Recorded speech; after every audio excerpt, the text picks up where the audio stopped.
In 2003 in Houston, Texas, an entire family was almost wiped out by a masked intruder who'd broken into their home. It appeared that it was a burglary that had turned deadly, but evidence at the crime scene just didn't support this theory. A murder investigation was launched, but with few leads, police were baffled by the seemingly motiveless crime until shocking evidence came to light, suggesting the true perpetrator was someone much closer to home. This is what happens when a narcissistic, sociopathic son is prepared to do anything to get what he wants. This is the case of Bart Whitaker.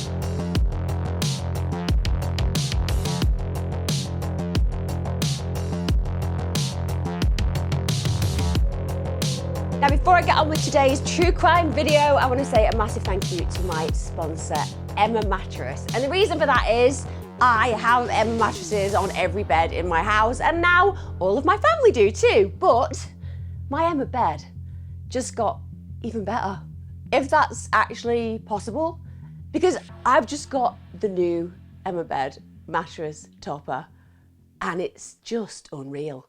I'm not gonna lie, I cannot describe how comfortable my bed is, to the point where I'm considering just staying on my bed for the rest of my days.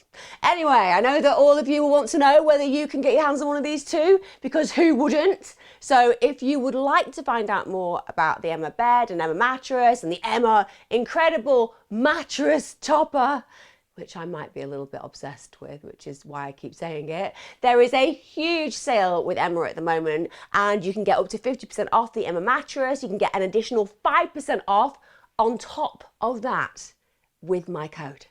So, just like my mattress topper is on top of my mattress, making my mattress better, the 5% off on top of the 50% off could be yours just with my code. In the description below, guys. Take advantage of it, because I think I'm in the best bed ever. Thanks, Emma Mattress. You're a star for sponsoring this video. Hi guys, welcome back to my channel. Thank you for joining me. If I look disheveled, it's because I was up quite late last night on tour, because my Serial Killer Next Door tour is at theatres all across the UK. It's a lot of fun, but it also means that I am bog-eyed in the morning. Nonetheless, I want to bring this to you because crime and consistency is my catchphrase, and every Wednesday and Sunday I will be with you forever and ever. Amen. The case today is one of those that is just totally mind-boggling, also obviously very intriguing, because I think it shows you the depths and depravity of individuals that can be really close to us, but that we have no idea actually exists within those people. Also, before I continue, just a nice shout out to all of you YouTube membership and Patreon subs. Thank you so much. The reason I can do this is because of you. I appreciate you all massively. But if all you can ever do is just come back and watch my content, then believe me, you also mean the world to me. So let's go back to 2003. We've got 54-year-old Kent and 51-year-old Patricia Whittaker, and they are living in a really nice area. It's an affluent place, Sugar Lakes neighborhood in Sugarland. It sounds absolutely delicious. It's actually a wealthy suburb of Houston, Texas. They're living there with their two children, who they dote on. So they've got their eldest son, 24-year-old Thomas Bartlett Whittaker. Now I'm going to refer to him as Bart. And he also had a younger brother, 19-year-old Kevin. Now they're a really close family. And I would say, as far as people who knew them are concerned, and from all intents, from the outside looking in, they absolutely appear to be the American dream, the absolute perfect family. And Bart and his father were really close. They had this real passion for biking, so they go on really long bike rides together. And Kevin, he was somebody who really looked up to Bart. As his older brother, he revered him, so to speak. He loved what he did. And Kent and Patricia were just the most doting parents. They gave their sons everything that they could possibly wish for. They were very affluent, so money was genuinely no objective. And just to put this in perspective, they bought Bart a car and they paid for him to have a townhouse when he was at university so he could live there. I mean, that in itself is such a luxurious position for a young person to be in, when parents just take responsibility and accountability for you, want to see you thrive and grow and develop, and also are willing to put their hands in their pockets to make that possible. So essentially, this family is genuinely living the dream. People believe that they're incredibly close, and there is nothing that has really stood out that would give us cause for concern up until this point.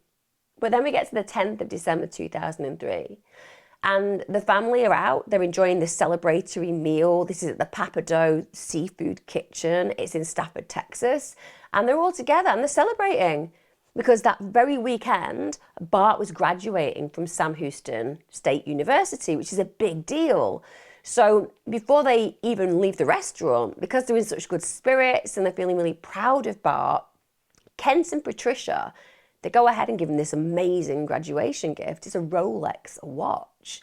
So this has been a really lovely night out. And we have Bart yet again receiving something incredible just to give him a positive stroke on the back because he's succeeded in his education. So the family leave the restaurant, they travel back home. It's about 8:20 p.m. when they arrive back home. Now Kevin gets out of the car first. He unlocks the door of the family home. Then his mother, Patricia, she follows behind him. But Bart, he's basically left his mobile phone in his Chevy Yukon that was parked on the street. So he ends up going back to retrieve it. We all know how we are when we leave our mobile phones somewhere. We tend to just want to go and get it straight away. And his father just instinctually waits for him. So he's kind of a little bit behind his son and his wife. Now Kevin, he enters the house, just like he has done every single day for his entire life. And then the unimaginable happens. He has absolutely no idea that as he walks in, he's disturbed an intruder. And that intruder is armed, dressed in black, even wearing a balaclava. So as Kevin walks into the dining room, he's just shot in the chest. Didn't stand a chance. And the bullet penetrated his heart, and they said that death would have been almost instant. This boy was 19. He's actually still holding his car keys in his hand. And his mother, of course, she's completely taken by surprise. And before she even has a chance to register what on earth has happened, she gets shot in the chest as she walked through the door. Now, by this point, Kent's made it to the front porch. Obviously, he's heard what's going on. And then he ends up getting shot. And the bullet enters his left chest. It actually lodged in his shoulder. It missed his heart by inches. And as he lies bleeding, he literally hears his wife's last dying breaths. And even though this chaos and tragedy is playing out in front of him, he's still able to kind of notice that he sees this gunman. And because this is just so strange and out of body almost for him, he actually thinks at that moment in time it's one of his son's friends just playing a practical joke with a paintball gun. It's incredible psychologically how your brain tries to protect you from the horror of what's going on. And in this situation, it almost creates a parody where none of this is really happening. It's just all a bad joke. Now, another reason why he's having those thoughts that this just doesn't seem to be real is because these guys live in such an affluent neighborhood. Crime's virtually non-existent, but sadly this isn't a joke. And Bart's life, the elder son, probably saved on account of being the last to enter, because he ends up struggling with this intruder, and at that point he gets shot in the upper arm. But obviously because of that ruckus, the intruder leaves, and a neighbour has actually heard gunshots and has come over, which is incredibly heroic. And he ends up using his t-shirt to stem the blood from Kent's bullet wound. In between this all happening, Bart's calling the police, explaining that his family have just had this intruder shoot them. He's saying, I've just fought with the gunman, I've chased him out the back door. And the officers obviously arrived very quickly at the property. This is literally unheard of in the area. These kind of crimes do not occur. And when you think about what I've just described, we're talking about in a matter of seconds, a really happy family celebration has just turned into this crime scene. When the emergency services arrive to see how the family is, Kevin's immediately pronounced dead at the scene, but Patricia's still alive. So when the paramedics arrive, they're desperate to save her life. She's airlifted to hospital, but she later succumbs to her gunshot wounds as she had been absolutely traumatically shot in the chest. So it was highly unlikely she could have ever survived those injuries. Kent and Bart, they're also taken to the hospital. Now, they both survived, but it's worth noting that Kent had been critically injured. It's surprising that he managed to survive. And then, of course, the police are now dealing with a murder investigation. It's as simple as that. One of the things that they find early on is a leather glove found on the pavement, in fact, next to Bart's car. They also were able to quickly find the murder weapon, and that's on the kitchen floor next to the back door. Apparently, the killer had dropped it before fleeing the property. Now, what's interesting, stroke concerning about that gun is it actually belonged to Kevin. So it had been a birthday gift from his older brother Bart to him. So in this horrific and tragic twist of irony, the intruder had basically got into the house, broken into the gun safe where the weapon was kept for protection, and Kevin was killed with his own gun. He was killed with his own birthday present. Now, when the police start to ask questions of Bart and Kent, neither of them are very able to actually give them a lot of information about the intruder. You know, he'd been wearing this black clothing, and Bart actually said that I think it was somebody who was potentially black. But Kent said, no, I don't think it was, because as far as I'm concerned, when I was looking at him and I caught sight of him, I'm sure there was white skin around the eye hole of the balaclava. So they're even giving mixed signs and messages about who the potential perpetrator could be. Now, on the face of it, when the police are first drawing in all of the information around them, it seems like it had been a break-in that had turned into this horrific and unnecessary double murder. Essentially, the family have come home, they've disturbed the unwitting burglar, and that burglar's reacted and killed them. But then the officers start seeing these discrepancies. And they're used to home invasions. They know what people are looking for in home invasions. It's all about getting what you can so that you can sell the gear and pass it on to make some money. And therefore, you're going to expect certain traits within the crime scene. But this crime scene looks staged.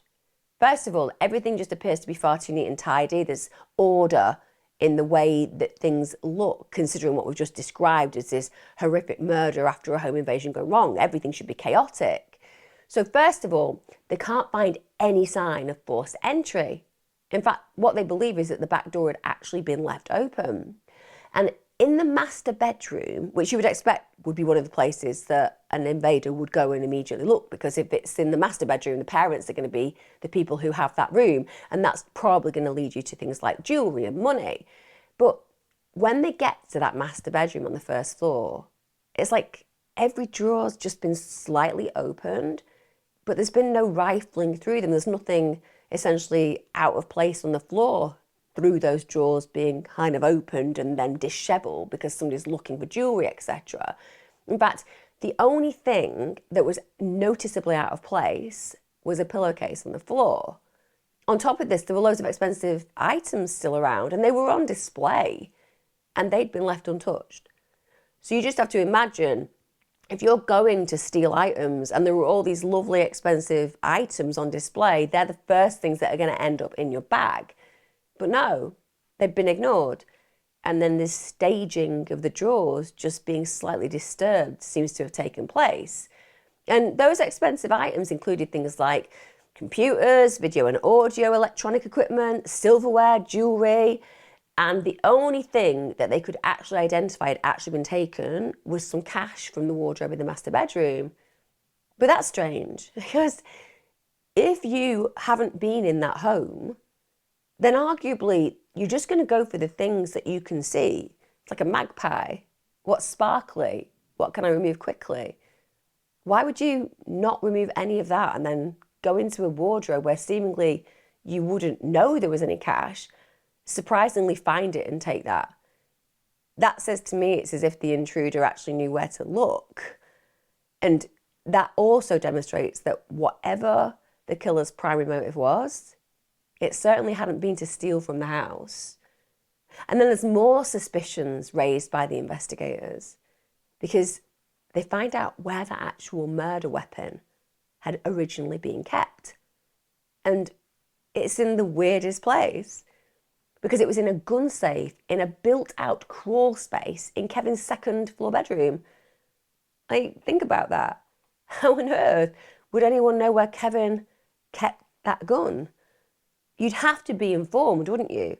Because it was in such a strange place that the last thing that an intruder is going to do, if they've not even managed to steal the jewellery on display, is literally crawl into some space and find the gun safe and remove it. It makes no sense whatsoever. In fact, the only things that we've talked about so far that have been removed and used is the money from the wardrobe, which makes no sense, and now a gun from a crawl space. So that would mean that the intruder had come unarmed for a start, and yet, in spite of that, it's escalated from this home invasion with plenty that they could have removed quickly to a double homicide. It's like, again, this intruder knew exactly where the gun safe was, which is in this crawl space. Also, they had to prise it open with a tool to access the weapon inside. And this gets curiouser and curiouser because even more bizarrely, it seems that the intruder, who's entered the house completely unarmed, had somehow known exactly what ammo to bring for the gun. So its magazine contained 6 rounds of core bond ammunition and 4 rounds that had been discharged with the same type of ammo. However, whilst there was alternative ammunition that had been kept in the house, there was no core bond ammo. So therefore, that again means that whoever has come into this home had some prior knowledge. This is making absolutely no sense whatsoever. The police bring in 3 bloodhounds called James Bond, Quincy and Columbo. I respect those names. I think we all do. If you're going to have a bloodhound, I think calling them James Bond, Quincy and Columbo is just beautiful. So they bring them to the crime scene and each dog tracks back from the back door where the killer had fled to Bart's vehicle, which was parked on the street in front of the house. And this is where that abandoned leather glove had been found. And this just doesn't sit right with investigators. And they start thinking to themselves that something's going on here. Bart knows more about this attack than he's telling us. And bear in mind, if you have just lost your mother and brother in the most heinous of ways, you're going to want to do everything that you can to inform them of what you know, and they feel that it's holding back. Now, a break arrives 2 days later. At this point, detectives have received this information, and it's information from a reporter, and that reporter has done some digging. It's really interesting because the media gets a bad rep for a lot of things, but when it comes down to this kind of investigation and inquiry, often it is these kind of reporters that find things that investigators aren't aware of, and they do. So they discover that not only had Bart not graduated from Sam Houston State University, where he'd just been given the Rolex because his parents were praising him. Yeah, he hadn't even graduated from there. Worse, he hadn't even been enrolled there for some time. So allegedly he'd skipped loads of classes, people had started to get upset with him who were teaching him, and in the end they'd just thrown him out of the institution. He was on academic probation. Now, at that point, as opposed to doing whatever's needed to regroup and return yourself into the academic situation, he ends up just blowing his tuition on fun activities, on recreational activities. And the police then go and check that with the university and they say, yeah, all true. That's exactly what's happened. And Bart, at this point, had actually been working as a supervisor in the food service department of Bentwater Country Club. So the investigators can see this is a complete mismatch to the reality that his parents have been living. And they go and confront Bart with this, and At that point, he says, yeah, it's true. I have failed to graduate, but I had actually already told my mother about this. Now, of course, that's deeply convenient, isn't it? That the one person that he's apparently and allegedly told about his academic woes was his mother, and she's also dead. So investigators, of course, can't corroborate this claim. And also, it speaks volumes, because if she really knew that he'd failed, why would she be going along with getting him a Rolex watch? I mean, even if your partner wanted to get your child one under the illusion that they've done well at university, you would say, oh, maybe not this time, maybe we'll wait, because you'd know that that person was lying. So that doesn't make sense either. And like I said, it can't be corroborated, so we can all imagine that it's a fabrication. Now, there's another break. This is a bigger break, so to speak. This comes a few days later, 15th of December 2003. So Adam Hitz, a guy who attended the same high school as Bart, he relays this really interesting, and I mean interesting stroke, very disturbing information to detectives. So he's heard about the shootings on the news, and it really provokes some unease. So he says, you know what?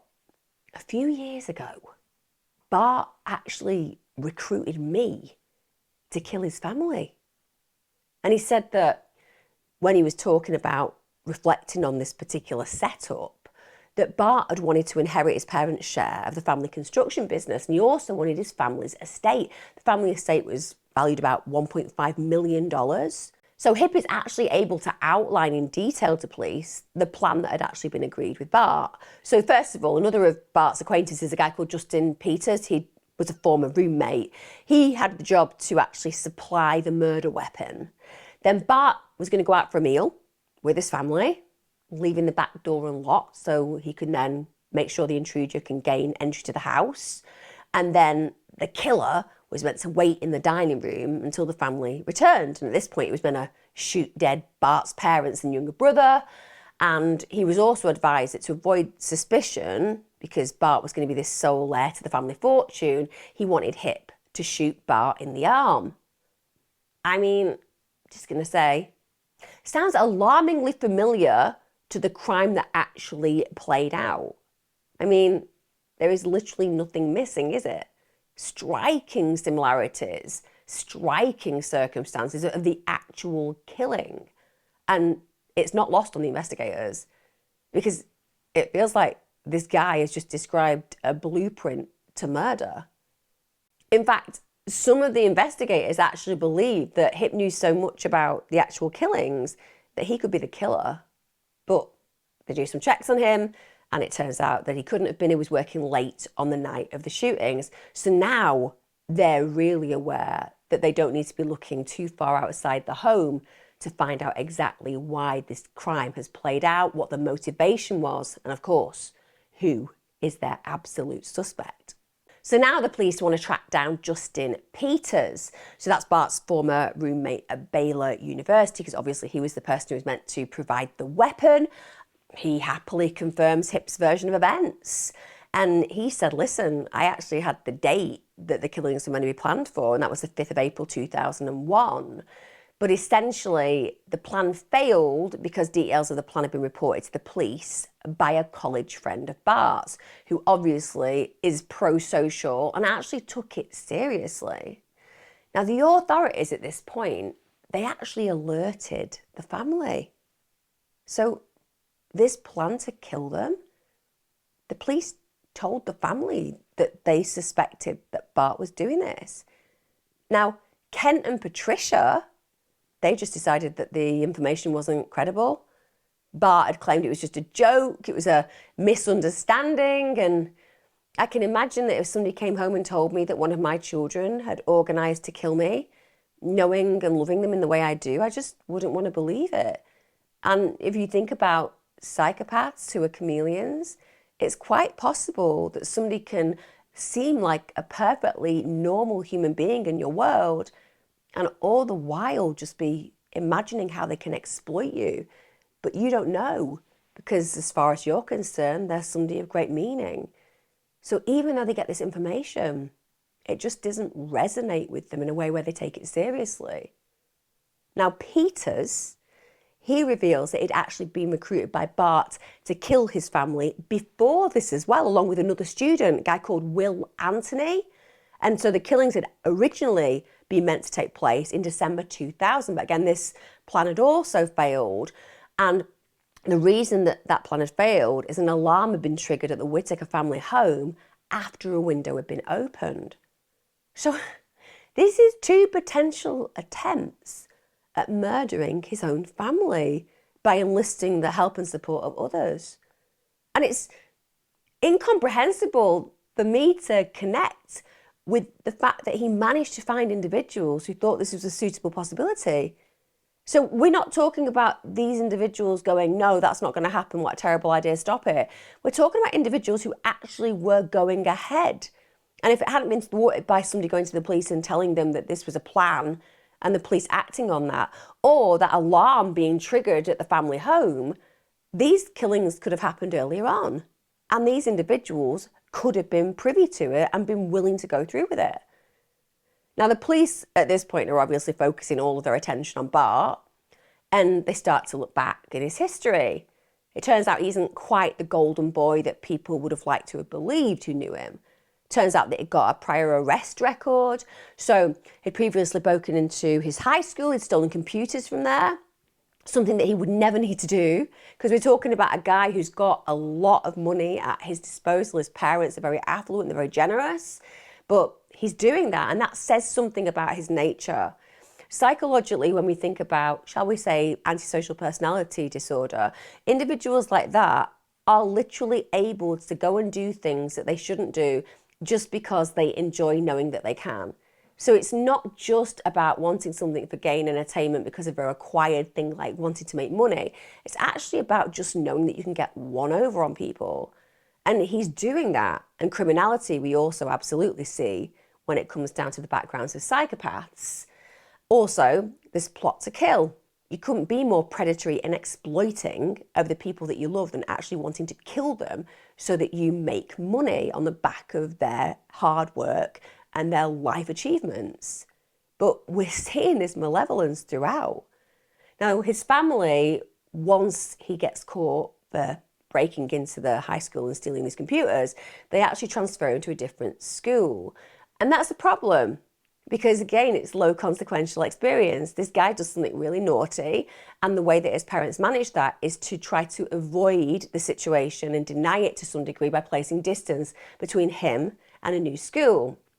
So it seems like, with respect, he was more a prodigal than perfect son. I'd say that that is very clear. So on the surface, they want him to be this perfect child, but actually, underneath it, you scratch the surface and he's rotten to the core.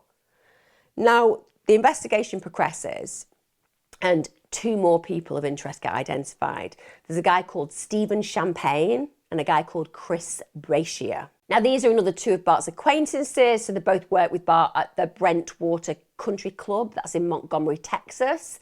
Now, Brashear, he was also actually living in Bart's townhouse in Willis, Texas at the time of the killings.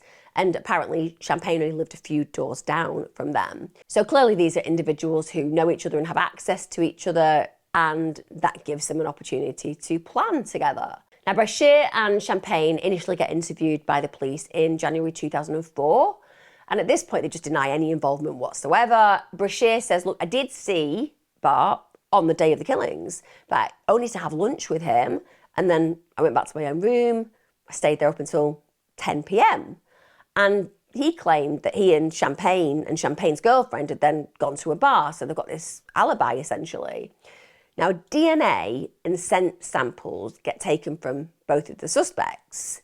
And at this point, the bloodhounds subsequently link Brashear's sample to the abandoned leather glove, the murder weapon, the open drawers in the master bedroom, the pillowcases, and the gun safe. I mean, incriminating beyond belief. Meanwhile, remember Hip? He'd already admitted his role in the failed 2001 murder plot. He ends up agreeing to help police in return for not actually being prosecuted. So at this point, he actually agrees to wear a wire so that he can speak with Bart, obviously hoping that Bart is going to incriminate himself in the actual killings. Now, during the conversation with Bart, he goes ahead and refers to the previous 2001 plan. And he says to Bart, this is really weird because that plan that you told us you wanted to institute, there were a lot of similarities to what you've just experienced with the death of your mother and brother. And he also says, look, what I'm worried about, Bart, is the police want to interview me. I'm going to be taken into the station. I don't know what to say. He told me how your mom and your brother were killed and how your dad and you were shot. All that was very similar to what one of our plans was. Stop saying our plan. Okay. It wasn't, so stop saying it. All right. And wow, the ploy works. Because Bart's really spooked and he actually offers Hip $20,000 to just totally lie about the plan regarding the 2001 opportunity that had been created and thwarted. Essentially, he's saying, look, if you get this $20,000, just say it never happened. You don't know anything about it. Now, of course, Bart doesn't realise that it's already been told to the police, and that's why this guy's wearing a wire unbeknownst to him. They also set up a mailbox, which is something that can receive the payment, and it's constantly monitored by the police. And on the 1st of April 2004, $240 in cash is delivered to the mailbox. And it's just so, again, confirming of how disassociated and narcissistic this individual is who's involved in setting up these murders. Because when he pays the money into that mailbox, according to the return address, it was from a K. Soze. Now, they can track the fact that the address was Bart's residence in Willis, Texas. But, of course, who is Bart's favourite film character? Yeah, Kaiser Soze from the film The Usual Suspects. It just shows you what a game it is for Bart, the fact that he uses the title of that particular character because that particular character outsmarts everyone. It's as simple as that, and he's setting himself up essentially as that mastermind. It's funny to him. Now, obviously, they've got the fact that it is Bart and he isn't that clever. And on top of that, they managed to get Bart's fingerprints, which is on the cash mailer. So this guy is not forensically sophisticated on any level, but he certainly has the superiority we expect to see in these kind of offenders. So the police have now identified the suspects. They're closing in. And it feels like Bart at this moment in time is really aware that this is occurring. He can feel the net drawing in closer and closer and closer. Now, on the 28th of June 2004, they basically find his car. It's abandoned. It's at an apartment complex in southwest Houston. In fact, its engine's still running, but there's no sign of Bart. Turns out as well that he's stolen $10,000 from his father, and he has just gone on the run.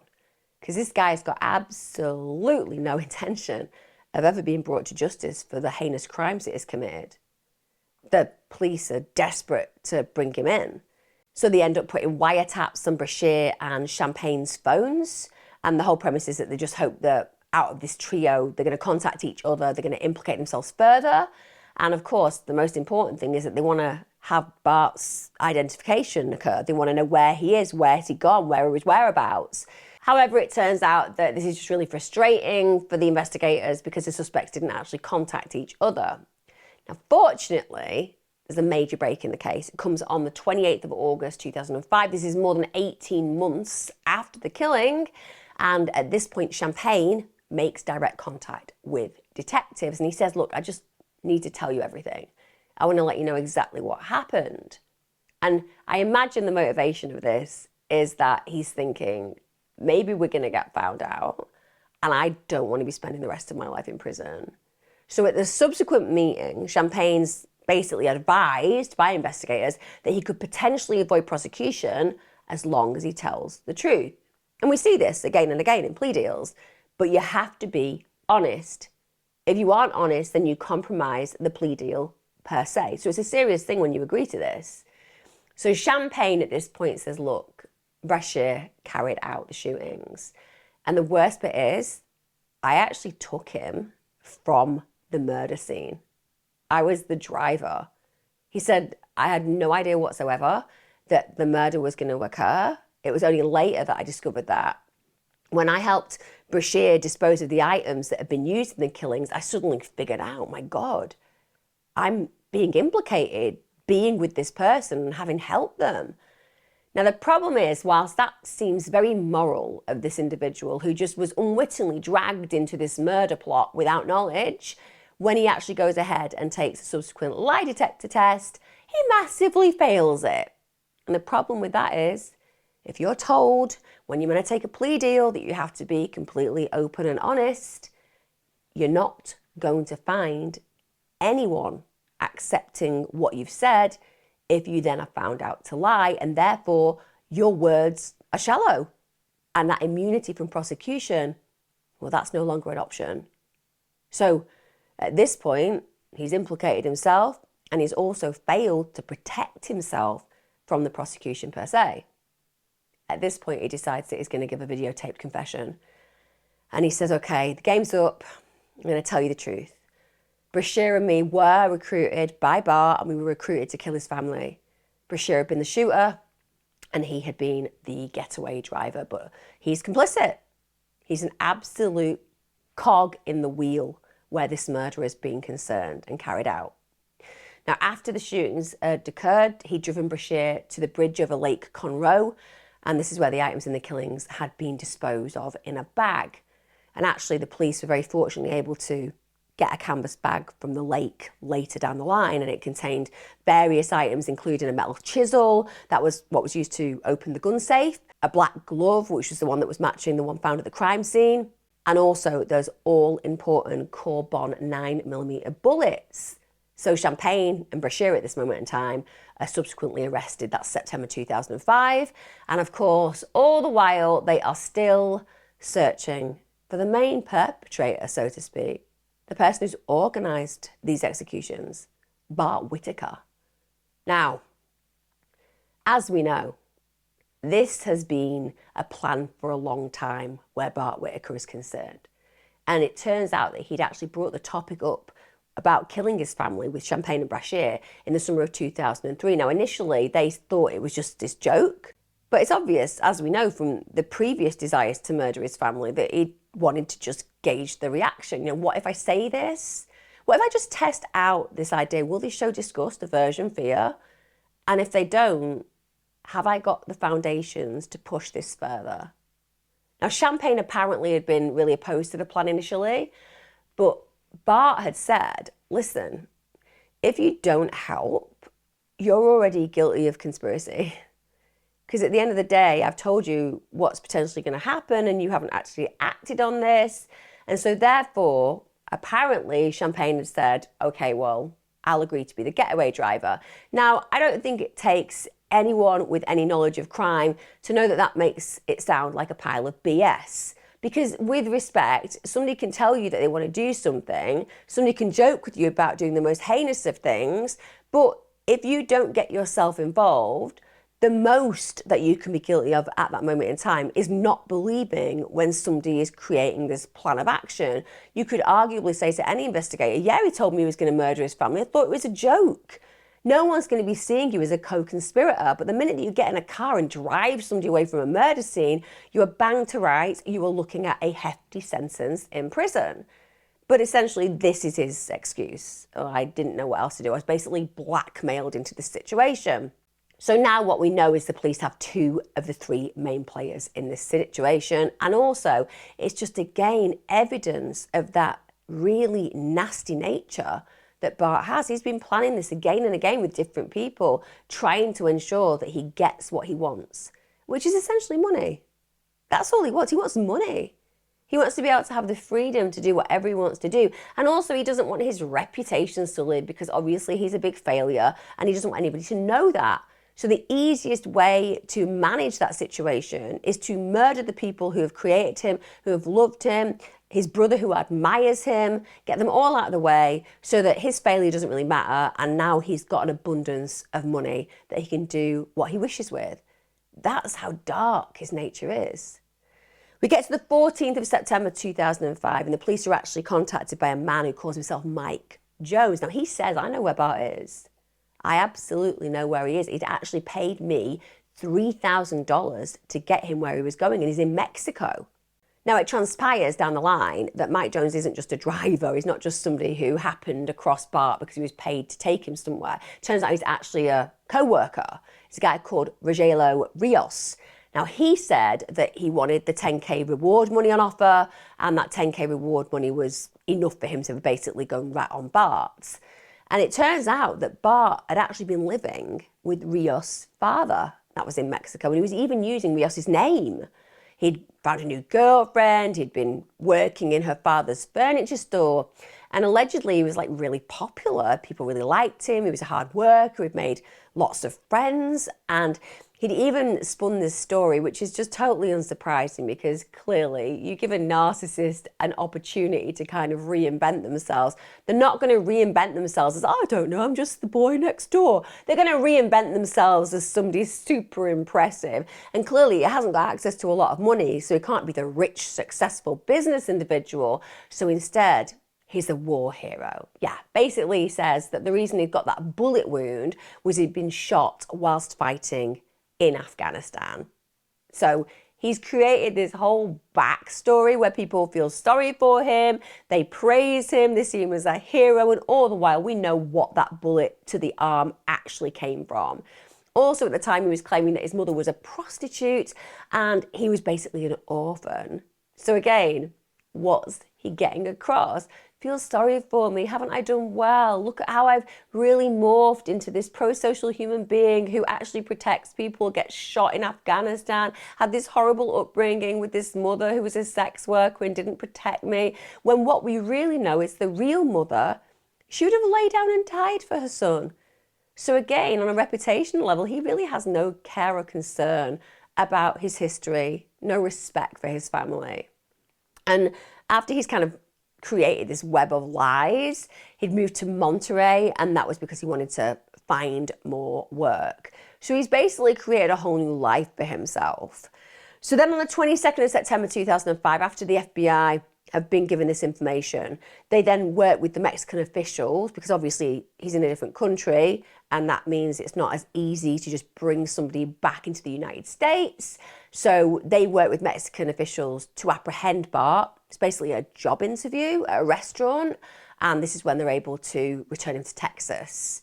This is when, of course, he sees his father again for the first time.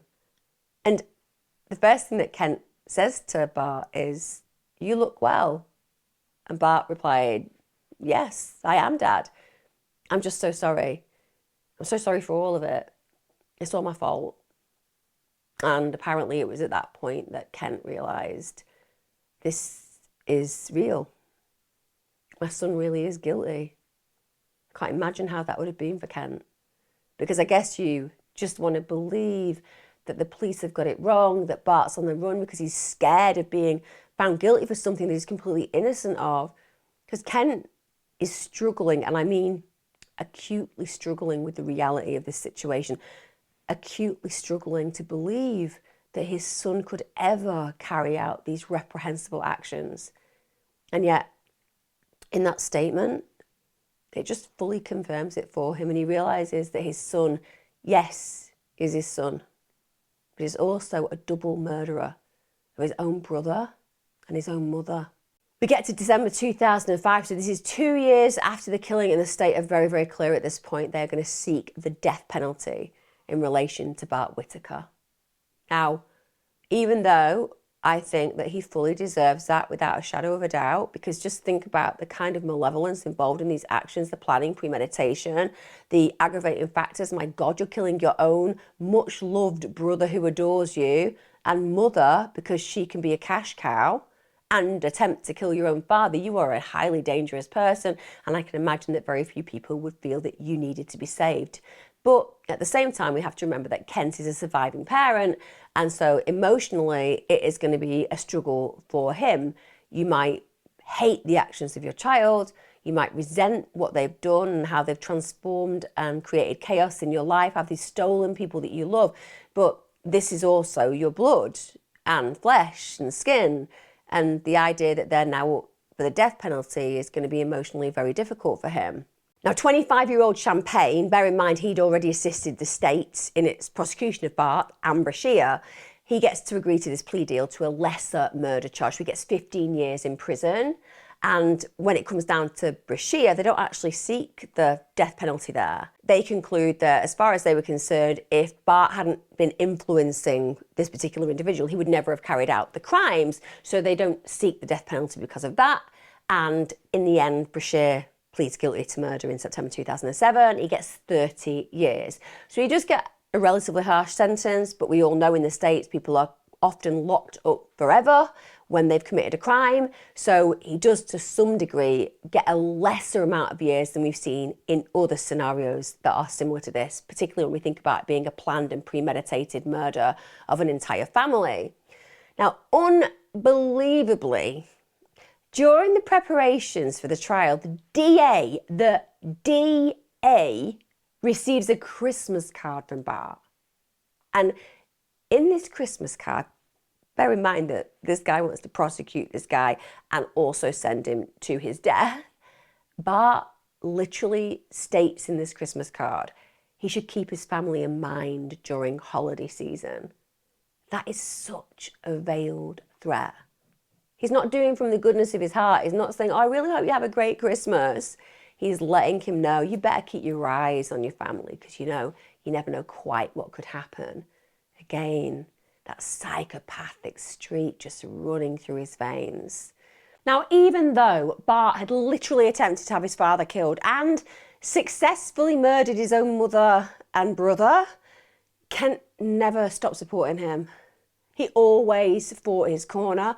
And it's really difficult to imagine yourself in that position, because there is a part of me that believes that if my son had killed my other son and murdered my husband and essentially had malevolence and darkness running through his veins, if he'd literally fabricated his life before that event, pretending he'd succeeded at uni and shown no remorse or conscience, just taking $10,000 and escaping to essentially get away with murder, I'm not sure that I could have supported him. But then I understand that Kent maybe has an ability that I simply don't, because he begs the prosecutors not to give his son the death penalty. And he goes so far as to actually pay for an attorney to fight against the capital murder charge. Now, this is despite huge, overwhelming evidence. And that evidence points out the guilt that he holds for the murders of his own family members. Now, in spite of that, Bart continues to just behave like an entitled, spoilt little bastard, if I'm honest. I don't know how else to say it. Maybe I could have found more appropriate words, but that's how he acts. He is horrible. So during a call that he has with his father from prison, he actually moans that he hasn't been offered a plea deal. Well, of course you haven't been offered a plea deal. Other people got a plea deal because they were the people who confessed about what occurred and how you planned it. Yes, you might not have got your hands dirty by pulling the trigger, but you are the reason that those individuals who you meant to have loved are dead. Why would you get a plea deal? You're the cold, calculating, manipulative killer in this situation. But that's how he feels. Somehow, people are being hard on him. Also, he started to complain about the representation that he had in court, and he said to his father that he basically wanted the big guns representing him. And again, think about his father who's supporting him.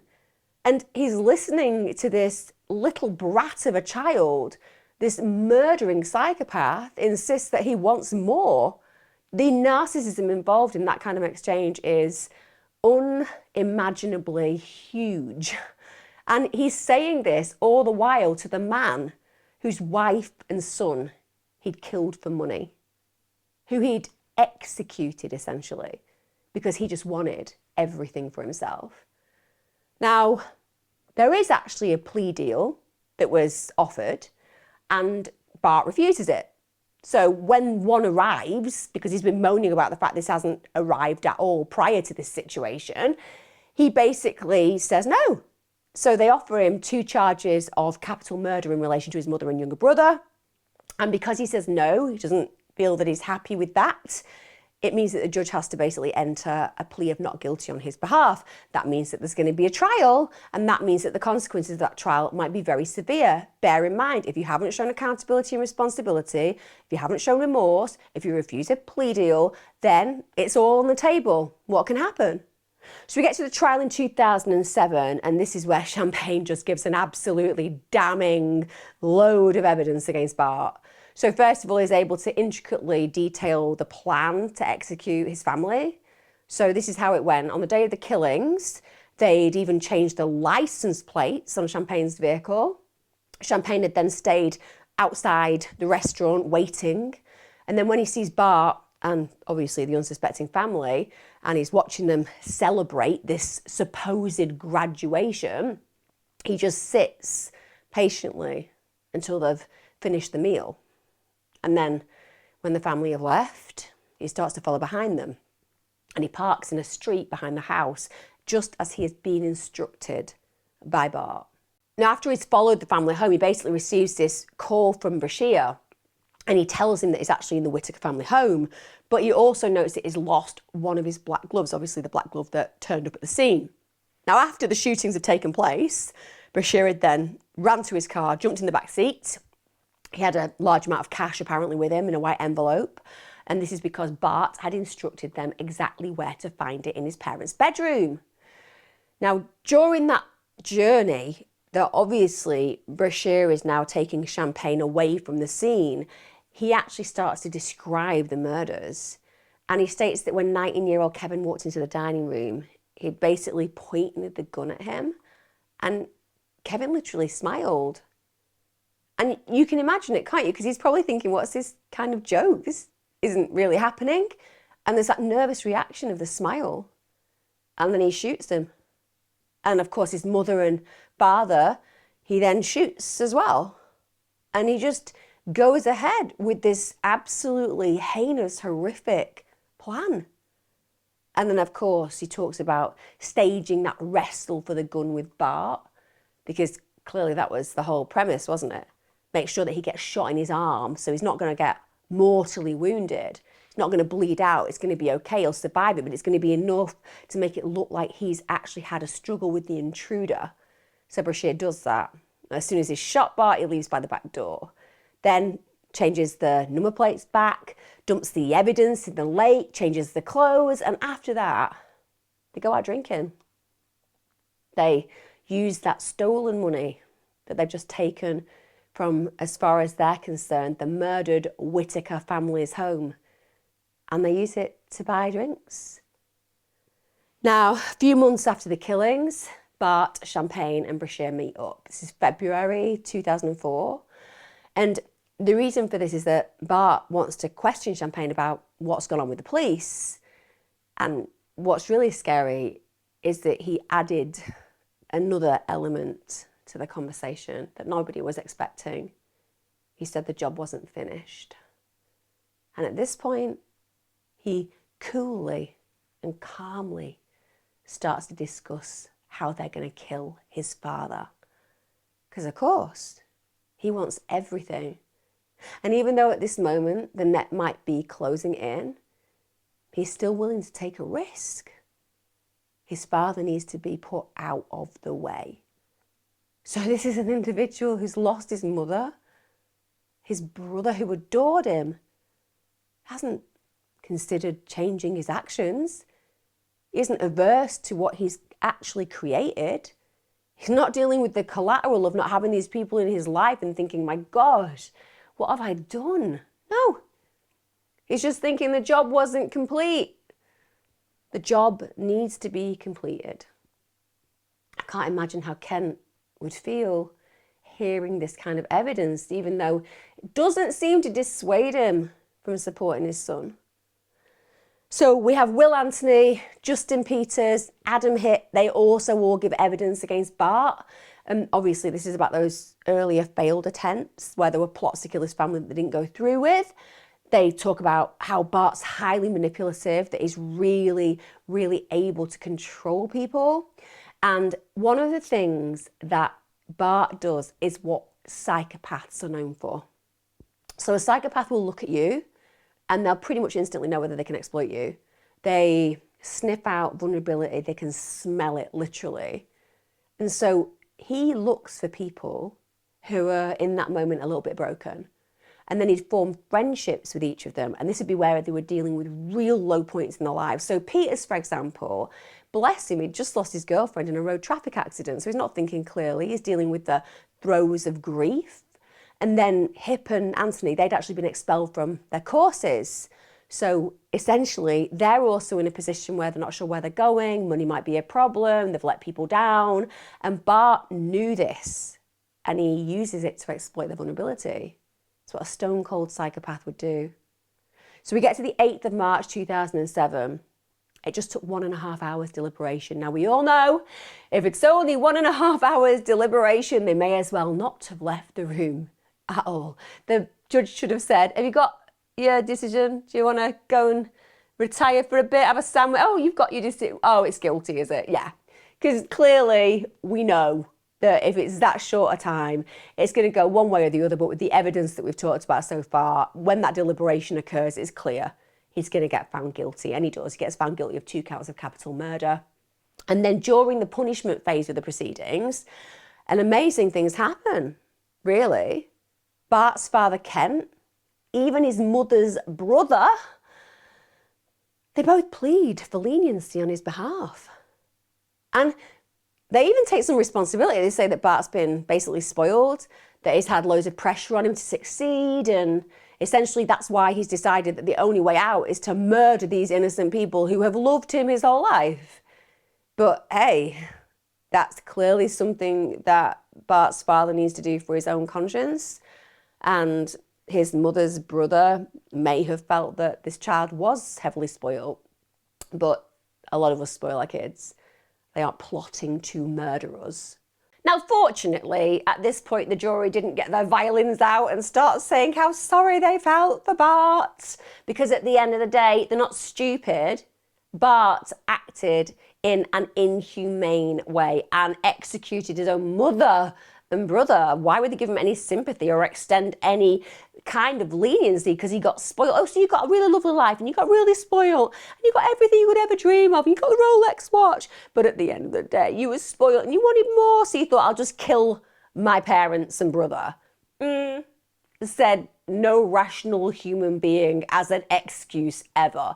Now, I'm the first to say that when you are bringing up an individual with a predisposition for narcissism and psychopathy, certainly there are activation features that can be applied. But let me tell you, in the background of psychopath serial killers, for example, or psychopathic violent offenders, what we tend to look for is high-level abuse, horrible environments, activation features that are not positive or palatable to a child. We certainly don't look in their backgrounds and expect to see extreme wealth, joyful parenting, being cherished, being given lots of lovely things that makes you what? Resentful and want to murder people? No.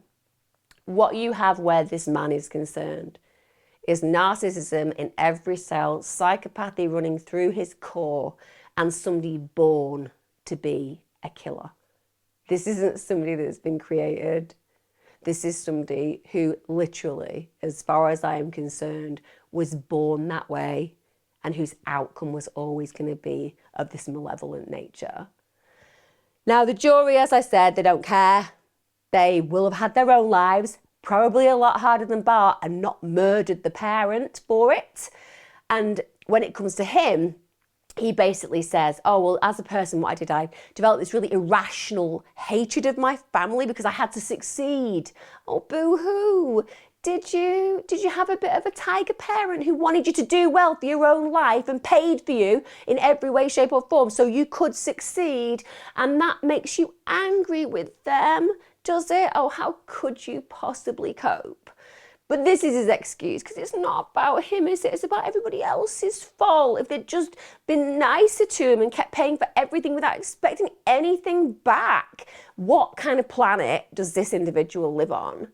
And he also said that the reason that I killed them wasn't anything to do with money. Okay, it wasn't anything to do with money. So how come all of your associates said that that was clearly the motivation? That was 100% the motivation, because at the end of the day, you didn't kill your parent and your brother in some incandescent rage. And bear in mind, his brother was a completely innocent party because he wasn't the parent and he wasn't making him do all these things. He was a younger kid. So the fact that he premeditated and coolly executed these with help, that's not a crime of passion in a rageful moment who losing their mind does something horrendous. No, this is absolutely somebody who is predisposed to wish to harm others for a gain of whatever it is they've decided they wish to gain. In this situation, freedom from any expectation and a plethora of money to last him a very long time. That's his motivation. Also, Bart says that since he's committed this heinous act, he's found God and now he's a changed man. Now, I do not deny that faith is incredibly important, and psychologically, people who have done some pretty awful things can certainly feel that they have found a spiritual connection with the divine, but I don't believe that. I think this guy is just a class A manipulator. And also, when it comes down to that card that he sent to the DA, he said that wasn't threatening. It was a genuine Christmas greeting. Yeah, of course it was. Was it really, really like just a nice, benevolent way of being? Of course it wasn't. It was him yet again exerting a level of power and dominion and wanting to make that individual feel a little bit fearful for his own family's safety. That is so dark. Now, it doesn't take very long as well. 10 hours deliberation when it comes down to passing sentence and deciding what he's going to have to deal with. And the jury come back and say, death sentence. Simple as that. He deserves to be put to death. To be fair, Bart didn't even react to that verdict. He ends up getting sent to Texas death row. And Bart's actual execution date, it was going to be by lethal injection. That was scheduled for the 22nd of February 2018. So it's meant to have happened a few years ago. But his father just continued to fight. His father was adamant that he wanted his son's life to be spared. Now, meanwhile, what I would say is that Bart appeared to work to rehabilitate himself. So he managed to get 58 letters in support of clemency. This is including 7 from fellow death row prisoners. And they were saying what a lovely, well-liked and well-changed man he was. But let me just take you back to how he was after he stole $10,000 and went to Mexico. Everyone liked him there too. Everyone enjoyed being around him there as well. Because if you are a highly manipulative individual, it's pretty easy to convince people that you've had this alleged transformation. But let's be honest, we need to take it with a pinch of salt, simple as. Now, what is incredible about this case is that 2 days before his actual execution, the Texas State Board of Pardons and Paroles recommended clemency. It's a really, really rare decision for the board. Listen, we all know that the board are notorious for not sparing condemned prisoners, even in the weight of evidence that suggests a prisoner may be innocent. And if I look at the stats on that, between 2012 and 2016, it had refused 63 similar applications. However, in this case, it was successful. Now, in spite of that clemency being given, the death sentence itself still had to be commuted by the Texas governor, who was Greg Abbott. And literally minutes, and I mean minutes, before Bart was actually strapped to the gurney in Huntsville prison execution chamber, Abbott dramatically granted clemency. Now, understandably, and for a lot of you listening to this, we've covered cases where, shall we say, there are questionable decisions made over somebody's future when it comes down to death row or otherwise. And lots of people are really, really unhappy with the outcome. They feel that there were far more deserving cases of clemency, and all of them have ultimately been denied. And the detective who was involved in the original investigation, they actually said there's no definitive definition of a sociopath. It's someone who uses people as pieces in a game. And that's what Bart is. I think that's a massive underestimation as well. I think he's a stone cold psychopath with killing welcome in his veins as far as he's concerned. I don't think he's got a conscience. I don't think he understands empathy. And I'm sure he'll do a very good job at convincing everybody that he's just a really nice guy who's just a little bit misunderstood. I guess what we could say about Bart these days is he's probably in more of a comfortable situation in prison where, let's face it, he probably is relatively clever. He probably is relatively successful to many of those that surround him. Maybe that old superiority complex is effectively met in those circumstances where it couldn't be met with pro-social individuals in an academic setting that he so sadly failed to achieve. I find his father both incredible and also a little bit naive. I think that he has a huger level of forgiveness about who he is. I think that he loves in spite of knowing what his son has become. And I hate that he takes responsibility for his character, believing that it's just a situation where if he hadn't spoilt that child, a different outcome would have been assured. If he hadn't put pressure on that child to succeed, then he wouldn't have been dealing with the tragic loss of his wife and son. And I'm sure most of you will absolutely agree with me that so many parents bring their children up in pressure cookers where success is concerned, and they just turn out to do really well. They turn out to be doctors, lawyers, nurses, and I'm not saying that they enjoy the time that their parents are stressing that success necessity, but they certainly aren't out there planning their demise because of it. This is more than just a tale of a spoilt little boy gone bad. This is a tale of a stone-cold killer who tried to get away with murder. I hope you found this case interesting. Is it one that chills you to the bone because we have children and we can't imagine for 1 minute that they do this to us? Is it a case where you feel frustrated because the father stepped in and because of the pain that he'd endured, the board realised that by killing his son, they would only be adding further to the psychological distress of a man who's suffered enough? Do you believe that in spite of that, he should still have gone to that gurney and died by lethal injection? Let me know your thoughts. I'd love to hear them. I'll be back Wednesday, Sunday, every single week. As ever, guys, just remember, love you loads, be safe.